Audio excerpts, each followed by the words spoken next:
cipolla Ecco. e il friulano. Per cui siamo super autoctoni. Cosa ci consigli fra i due? Allora, facciamo il friulano. Dai, vai col friulano.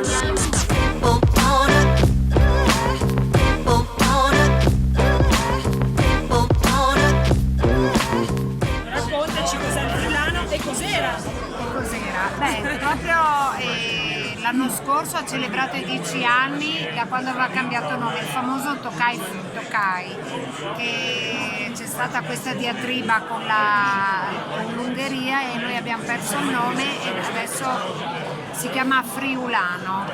E questo è un'annata 2017, usciremo ad ottobre con il 2018 dopo un periodo di circa 6 mesi di affinamento, e annata 2017 che nonostante sia stata un po' bizzarra perché è partita come una primavera con delle buone temperature, poi il 21 aprile ha avuto un crollo, è arrivata a 0 gradi la temperatura, poi è risalita un po' bizzarra ma ha dato lo stesso un buon prodotto. L'etichetta è il bicchiere rovesciato, è una forma di protezione per la natura, specie perché quando è nata questa linea avevamo cominciato a lavorare in maniera proprio sostenibile.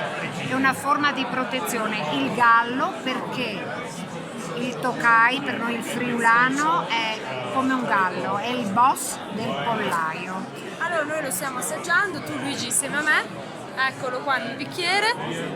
Allora abbiamo detto annata 2017, un'annata difficile perché ha messo un po' a dura prova già dalla primavera i nostri viticoltori con questa gelata estiva. È l'annata in cui ricordiamo quei grandi falò, no, nei vigneti per cercare di tenere al caldo i germogli e le viti.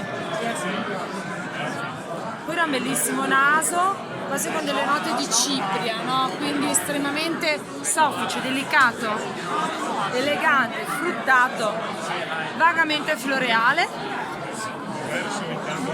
Parliamo sempre di frutti gialli, quindi frutti a pasta gialla, può essere una pesca, può essere anche una papaya, quindi con qualche nota tropicale.